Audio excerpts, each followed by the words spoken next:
अस्सलाम वालेकुम मेरी जान। तो मेरे बेटे अभी हमें स्पेक्ट्रम ऑफ हाइड्रोजन एटम की बात करनी है।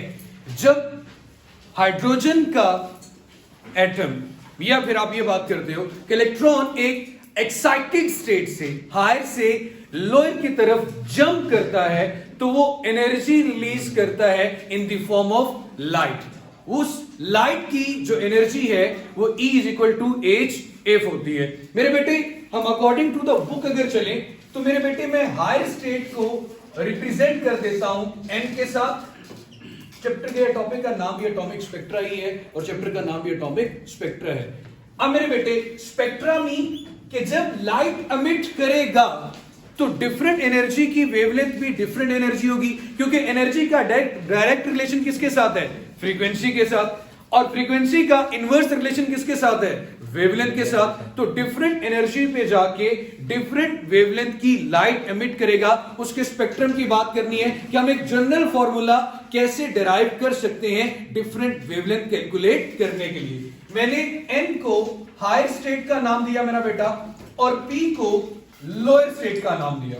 कोशिश कीजिएगा कि साथ साथ नोट भी हो जाए। मेरे बेटे जब इलेक्ट्रॉन N से P में जंप करेगा डेफिनेटली हायर से लोअर की तरफ आते हुए वो एनर्जी गेन नहीं करेगा, बल्कि एनर्जी क्या कर रहा है? रिलीज कर रहा है in the form of light. हमने उस एनर्जी को नाम दे दिया, वो एनर्जी हमारे पास है H8। अब मेरे बेटे जब आपने डिफरेंस निकालना है तो हायर से लोअर के दरमियान निकालना है। ज्यादा में से कम को सब्ट्रैक्ट करूंगा तो ज्यादा किसकी एनर्जी है?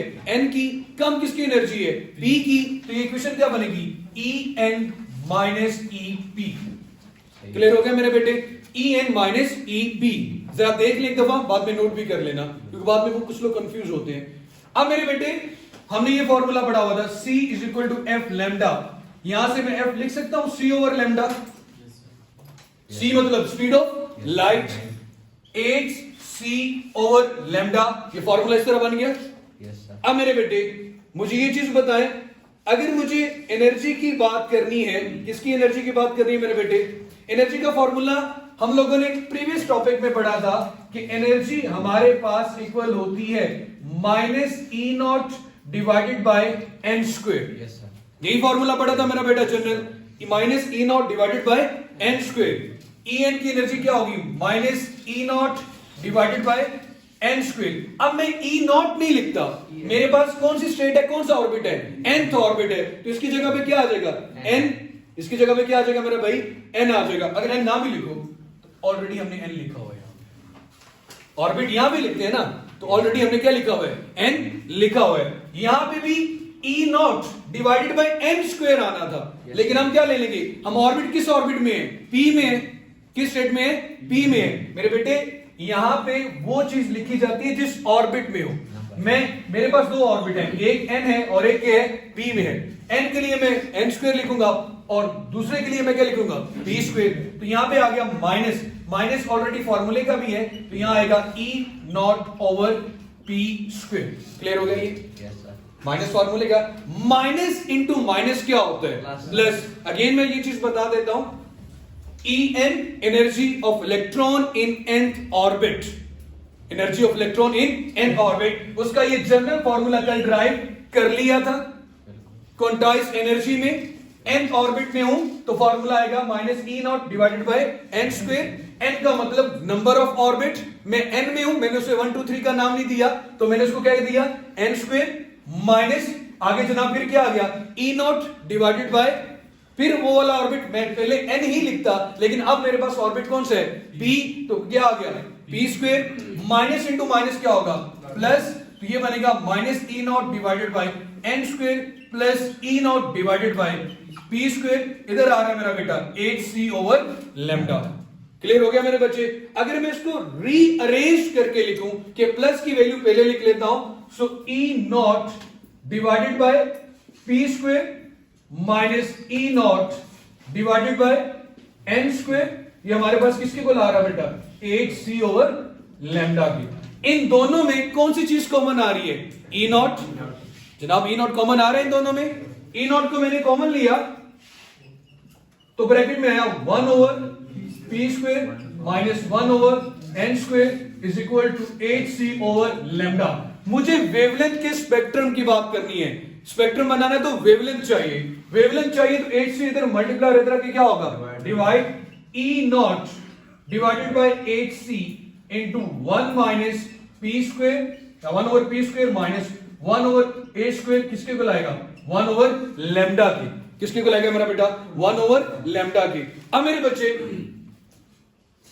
इस फैक्टर पे जरा गौर करें, ये एनर्जी आपको पता है मेरा बेटा ये किसके को होती है -13.6 electron volt, yes sir, constant है, यस सर, h कांस्टेंट है, c कांस्टेंट है, speed of light, h Planck's constant, इन जैसे कि हर फॉर्मूले को मर्ज करके भी एक कांस्टेंट बनाया गया, तो यहां पे भी एक कांस्टेंट यूज किया जा सकता है RH, इसे कहते हैं रेडबर्ग कांस्टेंट। क्या कहते हैं मेरा बेटा, Rydberg constant 1 over p square minus 1 over n square is equal to 1 over lambda. अब मेरे बेटे आपकी बुक में जरा बुक दिखाइएगा, फेडरल की बुक या केपी की जो बुक है उसमें अगर मैं स्पेक्ट्रम ऑफ हाइड्रोजन एटम की बात करूं तो मेरी जान आपके पास ये पेज नंबर 350 बनेगा, पेज नंबर 350। अगर आप E not over H C Rydberg constant की वैल्यू निकालना चाहो, R H E not over H C के इक्वल आ रहा है, तो ये वैल्यू आपके पास इक्वल आएगी 1.0974 मल्टीप्लाई बाय 10 के पावर 7 मीटर इनवर्स। तो ये भी क्या है, कांस्टेंट है, हर जगह पे ये चीज लिख देंगे 1 over P square 1 over N square. This value of R H in Bohr atomic model agreement with the value of Rydberg constant.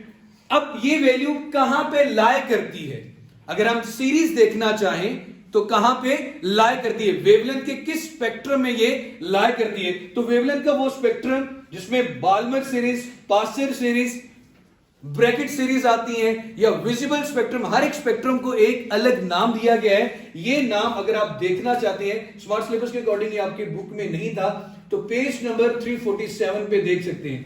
Different wavelength के लिए डिफरेंट नाम है, ये पेज नंबर 344 पे भी जाके देख सकते हैं। पेज नंबर 344 पे देखें, नजर आ रहा है मेरा बेटा, इंफ्रारेड के लिए कौन कौन सी सीरीज आ रही है, विजिबल के लिए कौन सी सीरीज आ रही है, और अल्ट्रावायलेट के लिए कौन सी सीरीज आ रही है, नजर आ रहा है मेरा बेटा। अब मेरे बच्चे ये बात क्या कही जा रही है कि बोहर का एम्पिरिकली को जो फॉर्मूला डेराइव हुआ बोहर थ्योरी के अंदर, ये दोनों सेम है, और बाल्मर मतलब ये बाल्मर सीरीज में लाई करती हैं। जितनी भी वेवलेंथ आएगी वो किस सीरीज में आती है मेरा बेटा, बाल्मर सीरीज में। हर एक सीरीज को एक स्पेसिफिक नाम दिया गया है। तो यहां पे जो वेवलेंथ ऑफ हाइड्रोजन स्पेक्ट्रम किसमें लाई करेगा, बाल्मर सीरीज में। अगर इस फॉर्मूले के अकॉर्डिंग वेवलेंथ ऑफ हाइड्रोजन निकाली जाए तो ये जो ऑर्डर, ये जो वैल्यू आ रही है, ये फॉर्मूले के लिहाज से, वैल्यू के लिहाज से किसके साथ मैच करती है, बाल्मर सीरीज के साथ। ये था मेरा बेटा आपका according to the smart syllabus hydrogen emission spectrum का या एटॉमिक स्पेक्ट्रा का लास्ट टॉपिक, जो कि आज आपका मेरा बेटा कंप्लीट हो गया। इसके बाद मेरे बेटे चैप्टर नंबर 21 या पीटीबी और फेडरल और केपीके का चैप्टर नंबर 20 बनता है न्यूक्लियर फिजिक्स, उसकी बात करेंगे। अपना ख्याल रखिएगा, अल्लाह हाफिज।